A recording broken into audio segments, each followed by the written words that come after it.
L'aloe vera est considérée depuis des millénaires comme une plante médicinale mythique. Déjà, les Aztèques l'utilisaient comme remède miracle contre beaucoup de maladies. Dans la médecine populaire, elle est connue pour ses propriétés désintoxicantes, purifiantes, dégraissantes et désacidifiantes. Aujourd'hui, on sait également qu'elle exerce une influence positive à la fois sur le taux de sucre et le taux de graisse dans le sang, par exemple le cholestérol. Mais il faut préciser qu'il existe différentes sortes d'aloe vera. La véritable aloe vera, l'aloe barbadensis, est un lys du désert et est cultivée dans les régions sèches, notamment en Amérique centrale et en Amérique du Sud.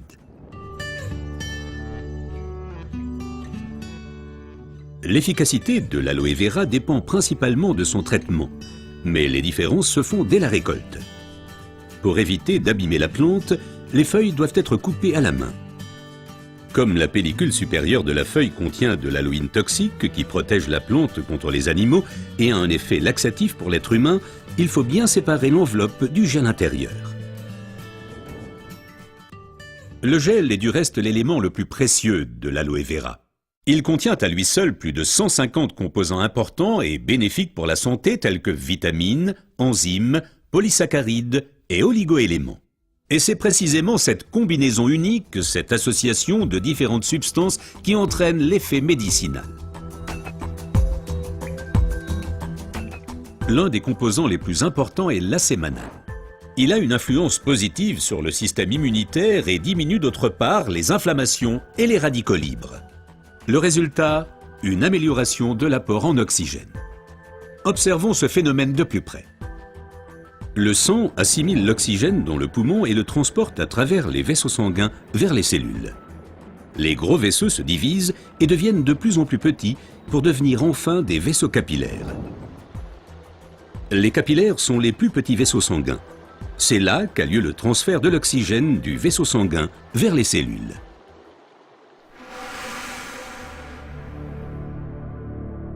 Une alimentation malsaine, la pollution de l'environnement, le stress et des exigences élevées affaiblissent notre système immunitaire. Les radicaux libres ont le jeu plus facile et ils peuvent entraîner des micro-inflammations dans l'organisme. Ces inflammations altèrent les vaisseaux et entraînent un épaississement des parois des capillaires. Ce gonflement rétrécit le vaisseau et les globules rouges circulent plus lentement à travers les capillaires, entraînant une baisse de l'alimentation en oxygène. Et c'est là que l'aloe vera intervient. Elle réduit le gonflement des parois des capillaires. Les globules rouges circulent plus rapidement et l'alimentation en oxygène est améliorée. Les toxines et les impuretés sont évacuées plus rapidement. De récentes études indiquent que d'autres substances naturelles peuvent encore améliorer l'effet de l'aloe vera.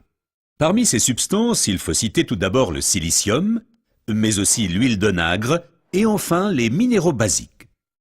Observons tout d'abord le silicium d'un peu plus près. Le silicium est indispensable à l'organisme. C'est un élément structurant. Nous le connaissons surtout sous forme de sable de quartz que l'on trouve dans la pierre et le béton. Dans l'organisme, le silicium contribue à stabiliser les tissus, mais il renforce également les os, les ongles, les cheveux, les tissus conjonctifs et les parois des capillaires. Avec l'âge, les capillaires menacent de perdre leur fermeté. Ils peuvent littéralement se désagréger, ce qui entraîne une interruption du flux sanguin. Dans le pire des cas, ceci peut entraîner des incidents vasculaires cérébraux et l'infarctus. Le silicium renforce et soutient les parois des capillaires et maintient ainsi le vaisseau sanguin ouvert. Les globules peuvent ainsi continuer à alimenter les cellules en oxygène. Mais le corps humain ne peut pas s'alimenter en silicium sous sa forme d'origine qu'est le sable de quartz. Toutefois, la nature offre des alternatives, et notamment une source végétale idéale, l'ortie. Car elle est riche en silicium naturel, mieux assimilable par l'être humain.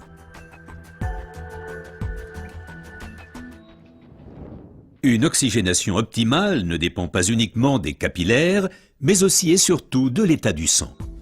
Le sang ne peut bien circuler dans les vaisseaux capillaires que s'il est suffisamment fluide. Certaines substances peuvent améliorer la fluidité du sang, l'huile d'onagre avec ses acides gras insaturés et naturellement les minéraux basiques.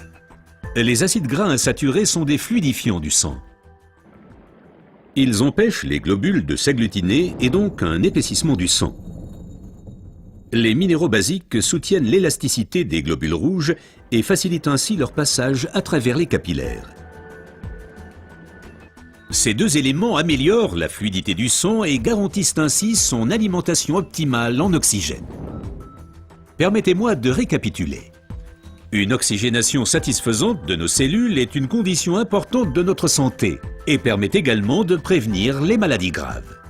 L'aloe vera et son effet décongestionnant améliorent l'oxygénation.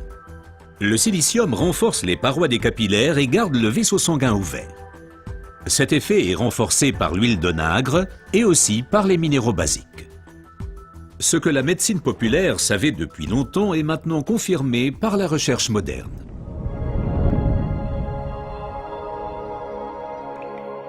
L'aloe vera améliore l'apport en oxygène et donc votre santé. Car l'oxygène signifie la vie. Faites confiance à l'aloe vera.